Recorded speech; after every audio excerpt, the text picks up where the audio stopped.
people had known about for many years before me, for sure. Then I started listening to Freedom Reigns, and I heard them talk, and they heard Drake talk, and I heard them mention the county project. And I thought, well, I got all this information on this county and how it works and all this local stuff sitting here in my drawer doing nothing. Maybe I'll call these people and say, are you interested in an idea of a relocalization project? Because I researched a lot of this, and I know who the contacts are, and I know who the groups are, and they said yes. And so ever since, I've been working with them, and I'm thrilled. So your project, the community project, is your portion of the pie, if you will, contribution to Freedom Reigns?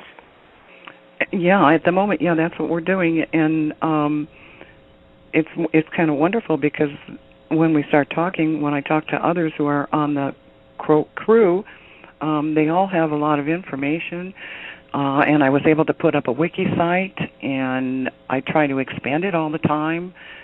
This wiki site that I put together, and it's on the web, is like a template. And what I'm trying to do is give people an idea of what they could do on their own county, how they could put up a wiki site in their own county, and start to do a Go Local program in their own backyard. I'm looking for that site. I'm going to post it in the chat room. And, JP, if you could post that in the Wolf Spirit chat room, that would be great so people can look at it as we go. I think it's wonderful that I know there are a lot of people that want to help, but yet we don't want to get involved in the drink stuff. That's too scary. I just don't want the drama. I'm not prepared or equipped. And it seems like this is a better avenue for moms and dads to get involved and make a difference. I think so, too, because the going local concept, and you can call it anything you want, but I kind of call it going local.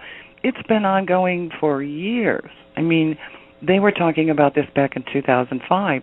The links that I'm putting up and the groups that I'm putting up and the ideas that I've been putting up have been kicked around for many years. This is not... nothing is secret. Everything's in the public domain. What's happened, however, is if you look at your television programming, your news, if you watch what they're doing, it's like they're doing everything they can to keep you from going local. If you look at your local news, generally they like to put on programs about local murders, local crimes, if you've noticed that. National news gets everybody focused on what's going on in Washington, right? What's going on nationally? Here's the national presidential election. Here's Congress. Here's C-SPAN. Here's New York books. So that all of the country has almost been diverted to look at the world from the ideas, I'm just living in this little house here in Ohio and the real action is going on out there, right? I don't think that was an accident, Muggsy. I think that is intentional because if you look at your local community, you start to see things are not going well in your backyard. And one of the reasons is we've kind of walked away from it.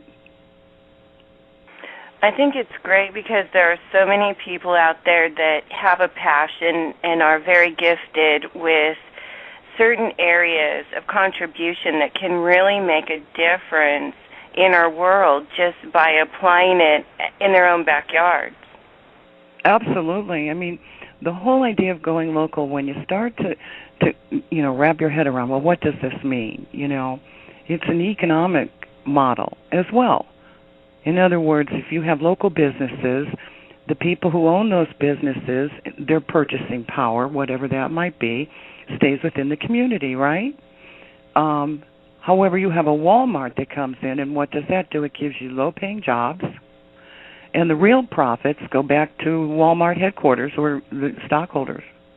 The community isn't enhanced by Walmart other than you get to buy a lot of Chinese junk, and I'm not putting down the Chinese, but you get to buy a lot of junk that you probably don't need, and there's a lot of low-paying jobs.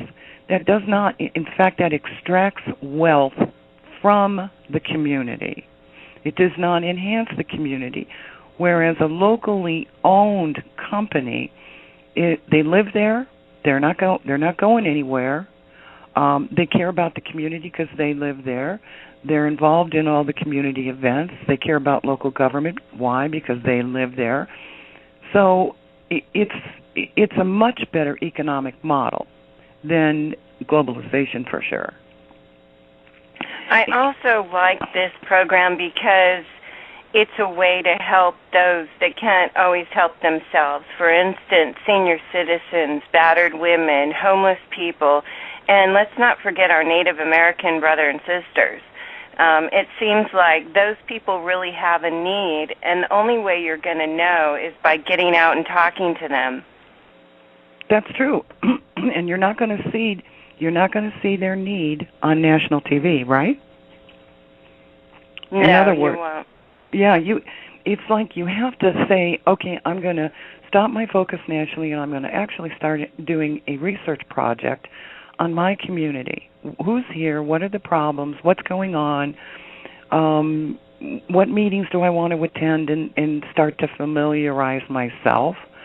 Even some decisions that are simple decisions, like going to a concert that's done by your local opera company or your local ballet company, even a high school play. You're taking your money and you're spending it in such a way that it enhances those local entities or those local entertainment businesses. Versus if you go to the mall cinema, you pay an awful lot of money for questionable entertainment, but the big profits leave your community and they go back to the filmmaker or the corporation that owns the cinema. So even decisions as simple as local entertainment actually improves the economy and the community. You know, one thing that I have learned is that money is energy, and when you reward corporations, and I'm not saying all are bad, but there's a few out there that are poisoning us, to take your energy and reward your neighbor farmer because he's not going to poison you. He's going to be held accountable because he's right down the street from you. That's right. And another thing that these local growers and producers, some people are seeking ways to help them. If you don't know who they are and you don't know what problems they have, you may wake up one day and see another grower went out of business, and we haven't been paying much attention to their problems. We do go to farmers markets. A lot of people in Central Ohio love their farmers markets. But I put up on a different blog site that I have, local food won't come cheap. And I didn't necessarily mean the price. I meant getting to know the local growers and being prepared to stand up for them if necessary, not just buy their product. Don't assume that they're not having difficulty with some of these rules and regulations. Find out what's going on and see if there's a way that we can support them. And that breaks that chain because I have farmers in my family, and I know that they've always been dependent on the middleman who buys their product at a really low price, and then they radiate it or they spray it or they do God knows what, and then it goes out all over the United States.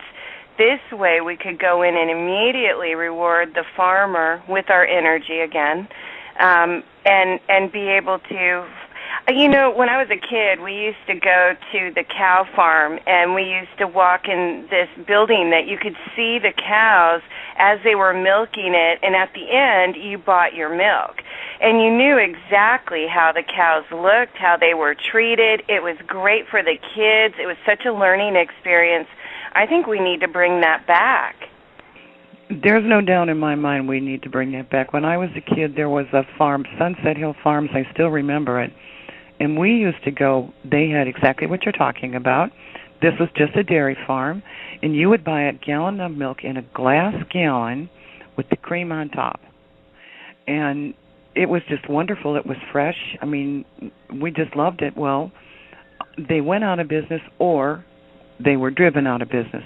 A lot of these local producers are driven out of business by massive massive regulations that create problems for them. Um, the big companies, the big dairy producers, the corporations, they have actually done a job of trying to eliminate them. I mean, it wasn't an accident that they went away. It was like a corporate attack, right? Because the corporation has to keep growing, and how does it keep growing? Well, it buys up little businesses, right, or puts them out. That's the monopoly pattern that's been going on for a long time, don't you think? Well, that's why they sunk the Titanic. It was the way to get rid of their competitors.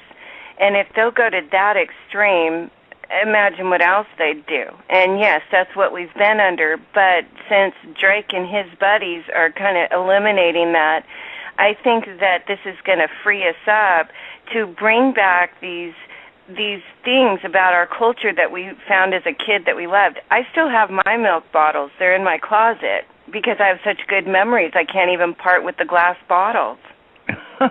Did they have a wire handle? Yeah, they did originally. They don't now. Yeah. But and it was great because, kids need to know, what the name of their vegetables are. They need to know that milk comes from cows and not from a grocery store. They need to know where their food comes from. You would think that would be basic education. Well, yeah, and I would love to see, and I'm not so sure that this hasn't been done in some communities, a project on these school grounds that they have all this grass. I'm sure everybody's seen them. And they mow the grass and they pour toxic chemicals on, et cetera, et cetera.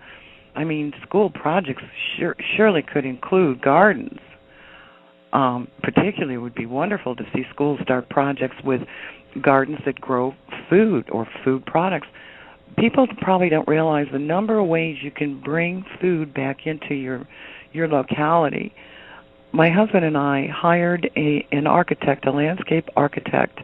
We found one in Central Ohio, and I can't advertise him because I can't remember his name, but he took our front yard, and he is a grower, right? So he knows how these things grow. He looked at the sunlight. He looked at what side of the building the front yard is on, and he made for us this most incredible plan, and it's all edible landscaping. And people, there's a website, Food Not Lawns.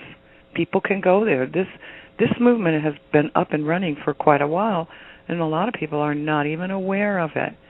That's why I'm so happy for this opportunity, because the more you find out about going local efforts and how many tools there are, how many groups there are, you will realize that somehow this word has not been getting out. That's why I'm glad for this, because I think that was not an accident. Well, I do want to tell you that I have a Facebook family, and we have been posting different landscape designs. So people are wanting to know, they are researching, they're sharing. So in the community projects that we need help, creative people, from what I can see, one would be how to grow, maybe how to work with the soil, set up the hydroponics, which could even include fishing, find ponds. Where else would we go with this? With the local food issue? Yeah. Okay, there's a whole bunch of ideas. Community gardens. Community gardens are everywhere. In fact, in Columbus, we have like the National Association of Community Gardens. We have a conservatory who's helping people take vacant lots. The city is working with these groups, and they're helping people acquire the access to vacant lots. I haven't researched enough to know if the ownership changes. I'm not entirely sure how that works because I haven't done that. I know a group of people who took a lot and did that in one of the communities in Columbus. It was a smashing success. They had a wonderful time. They met a lot of young people. Some of them had no idea how to grow anything. They did their work. I met a gentleman who had set up neighborhood gardens in a part of Columbus that is not has a lot of children who are somewhat underprivileged, and they also